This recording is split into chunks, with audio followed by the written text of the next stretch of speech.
What's up, everybody? Zach Reacts going live. Trying something new here. Let's give it just a second. Let some people jump in. Definitely got some pretty crazy news to talk about today.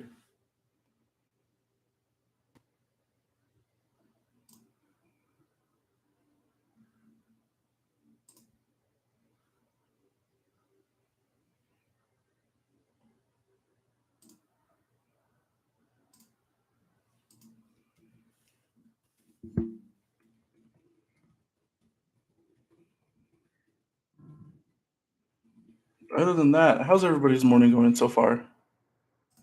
Hopefully good. Made it to another Friday. Hopefully, all are healthy, happy, in good spirits after another week. Sporting my D-backs gear. For those of you baseball fans watching this, opening day was yesterday. Pretty freaking wild game between the D-backs and the Padres. Ended in dramatic walk-off fashion, so that was dope. And your boy was there. Got some new equipment. Make it look all professional, at least somewhat, you know. We'll go ahead and give everyone another minute or two.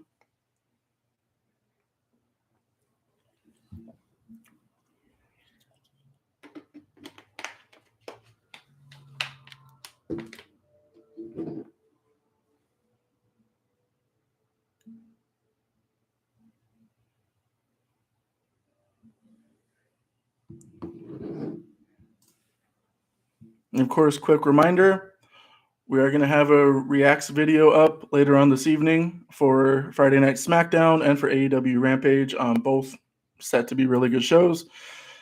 Have to see what Roman's going to do, though. See what the next steps are for the Bloodline.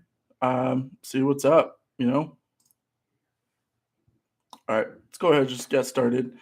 So first headline we got today, and this crazy news day. New Japan Pro Wrestling announced AEW Dynamite and Rampage will be soon streaming on the NJPW World app for no additional cost. Launch date to be announced at a later time. The app currently costs about $9.16. It fluctuates a little bit. I used to have the app myself personally. It's a great app if you love the strong style type of pro wrestling, which ton of fans do for sure. It's a cool app. It's a lot like the WWE Network for Japanese style wrestling. For those of you who don't know, they've got their pay-per-views, they've got their weekly shows, all that good stuff. This is a huge win for AEW just because there's a massive fan base for NJPW. Gets more eyes on the AEW product. Hopefully, even allows for more crossover between NJPW and AEW. No word on if the AEW pay-per-views will be added to the app or live streamed on the app. Seems like they've got a pretty good relationship with BR Live, so I'm expecting, as far as the pay-per-views themselves go, for that to not change. So yeah, great get for AEW there. For those of you, and I get a lot of questions about these every day, expected call-ups. Who are the next names coming up from NXT to Raw or SmackDown? All that good stuff. We finally have some news on call-ups. So this comes from Fightful Select, my favorite source to get news, just because Sean Ross Sapp is the man as far as wrestling journalism goes. He always makes sure his headlines are 100% accurate, truthful, journalism integrity on point there. So Fightful Select has reported that 4 call-ups could be soon happening. We have Gunther / Walter and Marcel Bartel, formerly of the Imperium stable. Gunther was planned to be moving up since he moved to the U.S. last year, which could be the reason for the split from Fabian Eichner on NXT. It's expected Gunther and Bartel would be called up to SmackDown. So with it still being WrestleMania season, or the tail end of WrestleMania season, I guess you could say, I'd expect Gunther and Bartel to be coming up shortly if they are. Next call up we have, and this one's going to be Jacob's favorite. We have LA Knight. Fightful says pitches were made for him to be a manager due to his stellar mic work. He had a dark match in January where he defeated Roderick Strong. Not sure how I feel about him being a manager, just because he's really good in ring too. People should be seeing his matches. I mean, he would be an excellent mouthpiece for somebody because his promos are honestly one of my personal favorites. Promo game on point for sure. So I definitely get why a pitch would be made for him to be a manager when he comes up, but hopefully they let him wrestle. Hopefully they let him do his thing. So pretty stoked about that. Didn't specify which brand he would be on. I would imagine he would be on Raw, just because I want to see him go on the mic against the likes of Cody, against Rollins, against Kevin Owens. But then again, on SmackDown, you do have Roman Reigns. You do have Corbin, I think, would be a hilarious promo. Corbin and LA Knight. Either way, I think he's in good hands, so stay tuned on that. Our last call-up of the day that seems to be coming sooner than the other three. I've heard management's been super high on her for a while due to her look, her in-ring, stuff like that, is Raquel Gonzalez.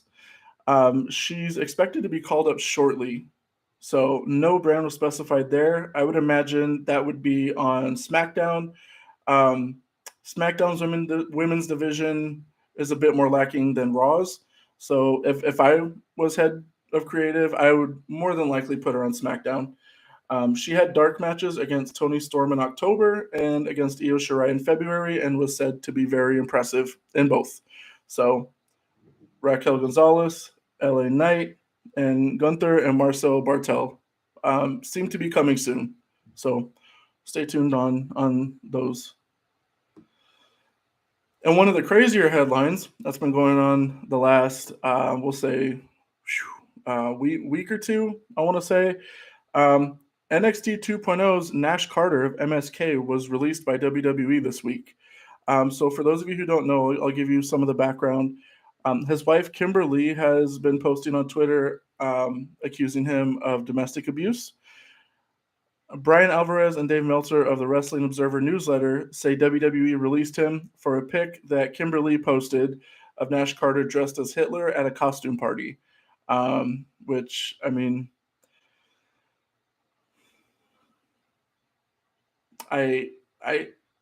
sometimes there's no argument. It's just when you're the face of a brand, you can't be having stuff like that getting dug up. So I get that part. Alvarez and Meltzer said that it definitely, well, I shouldn't say definitely because there's no such thing as definite in the wrestling business. Alvarez and Meltzer said that Carter was not released due to the abuse allegations because the powers that be in WWE feel that the allegations by Lee are unfounded and untrue. Earlier today, WWE.com posted an update stating the NXT tag team titles have been relinquished and new champions will be crowned on Tuesday.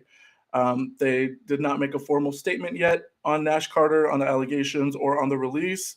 They basically just dropped the future endeavored type deal. The teams weren't announced. The match wasn't announced officially yet as far as who's in the running to be the new tag champions. If I had to guess, I would expect this is going to be the Creed brothers, just because Imperium split up. MSK, obviously, goes without saying. Off the top of my head, I can't really think of any other tag teams who are championship ready other than the Creed bros. I would think that probably a match between the Creed bros and Pretty Deadly, their recently revealed attackers, would be for the tag titles, but yeah, we'll have to see. It was also reported that MSK won the tag titles this past Saturday despite the allegations having come out, because that was before the picture had come out. And like I said, WWE, quote, believes the abuse allegations were unfounded. Multiple people had come out in defense of Nash Carter as far as the abuse allegations, basically saying that it's untrue. Wes Lee's wife, who was Nash Carter's partner in MSK, Wesley's wife went out on Twitter and said that Carter had been living with them for a few months and that Lee was essentially just upset because Carter served her with divorce papers. So basically she had flipped out and threw all these accusations on Twitter. It's a whole mess. I won't get too much into it. If you guys want to research it more, it's all on Twitter. You just have to go searching a little bit. You'll find it. So that it's unfortunate because I was a fan of the MSK team, but sometimes there's some things you really can't look past when you're running a business that's very much in the public eye, like WWE. So I definitely get that. We'll have to see what happens. I get a lot of questions also about income, about how much money WWE stars make with all the revenue, all the loyalties, the merch sales, all this good stuff. So we have a couple of stories there for those of you fans who are interested. One thing was that over WrestleMania weekend, there was, and I quote, an emotional talent meeting backstage. I believe this was Saturday morning, where Triple H essentially returned backstage. It was his first time being in the back since his health problems had started. He was also with Nick Khan, who is, let me go ahead and get his exact title. So Nick Khan, just as I thought, Nick Khan's the president of WWE. So the meeting took place between Nick Khan and Triple H and the whole talent roster. Khan and Hunter basically announced that the WWE stars are now going to be getting paid from third-party companies. This is stuff like Cameo. I believe Twitch is going to be a thing again. Which, of course, positive reaction across the board. A lot of the wrestlers hated that got taken away a while back. So the wrestlers were quoted as saying that this was a super positive way to start Mania weekend. So props there for sure. The other thing I wanted to bring up was an article from The Athletic that discussed the trials that took place also over Mania weekend. Triple H was reported as saying main roster talents earn a minimum $250,000 annually, which was much less than the last I had heard. So I was pretty surprised when I was reading this article. Main event stars earn at least over $1 million. So the likes of like Roman, I think Drew McIntyre, probably Rollins, KO, anybody who's really in the main event consistently, typically make over $1 million a year. And this, it wasn't specified if this was including the royalties and all that stuff. But still, $250K annually if you're on the main roster minimum. So this includes guys like Ricochet, guys like Finn Balor, Corbin, stuff like that. They're making a nice chunk of change there for sure. So as for you guys who are, just kind of curious as far as what you make if you're a wrestler in WWE. So next headline. Speaking of the Briscoes, I know we've been bringing that up a bit recently. Impact Wrestling announced the Briscoe brothers will be returning to the company at the April 24th tapings, which is right after their Rebellion pay-per-view, which we will be watching for sure. Kind of saw it coming here just because there are some legal troubles with Jay Briscoe, or not legal troubles, but there were some questionable tweets from a while ago that had come out that he posted. So it seemed like the main companies were kind of, trying not to touch him. I would have thought without the controversy, I would have figured AEW would have jumped all over the Briscoes. And it seems like they've been teasing them a little bit. WWE, I didn't think, it's just not a good fit, in my opinion. So that really just leaves Impact Wrestling, now that ROH is under the AEW umbrella. A shot in the tag division for sure for Impact, They had a good match against the Good Brothers at the Multiverse of Matches event over WrestleMania weekend. Impact has quite a few other tag teams that they can go head-to-head with. Violent by Design off the top of my head. The Bullet Club over there, Jay White and Chris Bay would be a good match. So I'm excited to see where this goes. I actually have to catch up on Impact from last night as we speak. So maybe I'll go ahead and post a video. Since we're doing the YouTube thing, go ahead and post an Impact Wrestling video, see what's up, see if you guys like it, and see what's been going on with those guys lately. Now, the last headline probably is the craziest in my opinion. Let me go ahead, take a swig for the working man. So shout out to the Stone Cold Podcast, highlight of WrestleMania. So here's the headline from Fightful Select. And then I'll read you guys the article because it is wild. The LaPark family was fired from MLW, for those of you who don't know, Major League Wrestling, after going shoot on an angle. Now, what that means is, as we know, wrestling is predetermined. In my opinion, it's disrespectful to use the word fake. But there's stories. It's an episodic TV show.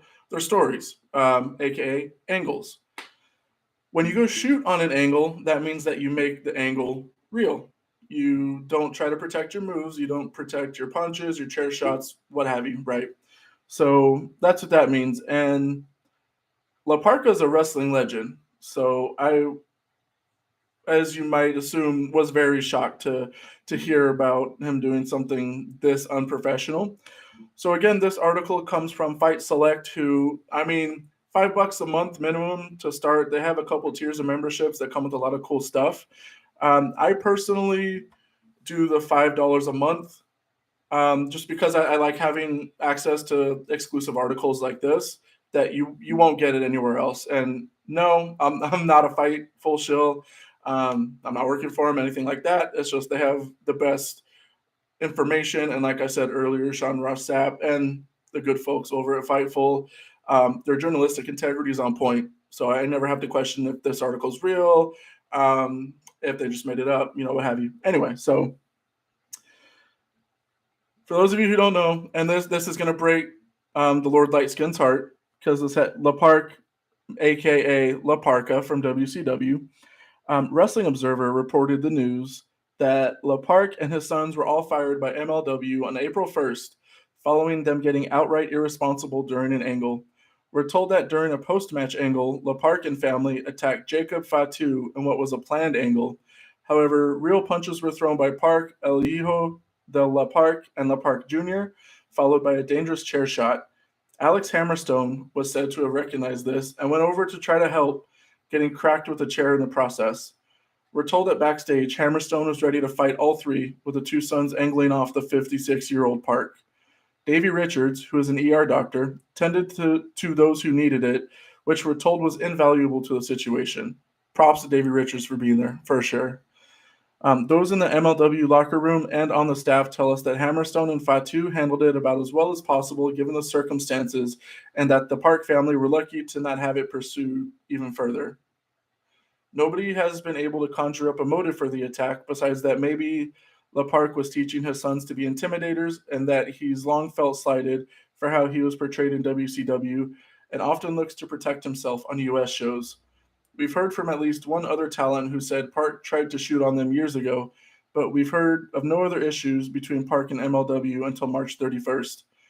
After sleeping on it, Court Bauer fired the entire family. La Park was said to have been apologetic during that conversation, but told people in Mexico that it devolved because he couldn't speak good English. Upon finishing the article, and this is Fightful, upon finishing this article, we spoke to Alex Hammerstone himself. Hammerstone tells us that there were some people out of place and tried to help out in a pro wrestling manner to protect the angle while making sense of everything. He says that the back of his head was split open with an unexpected chair shot from one of the sons, which is what he had the biggest problem with. Fatu was still confused coming through the curtain, and Hammerstone says that La Park and company pled ignorance as to what they were supposed to be doing. Hammerstone also says that Fatu was sent to the hospital to undergo concussion protocol. He stated that he didn't ask for the trio to be fired, but isn't sad they're gone after throwing a potentially career-threatening, unexpected chair shot to the head. So, pure insanity going on in MLW. This is the first I've ever heard of something this crazy happening, like to that extent, to where they're throwing like unprotected chair shots at people. You just don't do that in the wrestling industry. You know, you can end someone's career or worse. So that was that was insane. Um, so yeah, I mean, not much else to say there really. Just that's super unprofessional and just can't be done. You know, there's no room for that in MLW. You know, even more so in the entire wrestling industry. Just not any room for that at all. So shame on you guys, honestly. Whew, it's been a crazy news day so far. Like I said, we have a SmackDown and AEW Rampage React coming later tonight. Not exactly sure what time yet, to be honest. I would assume about 10 p.m. MST or 1 a.m. Eastern. I'll be dropping that.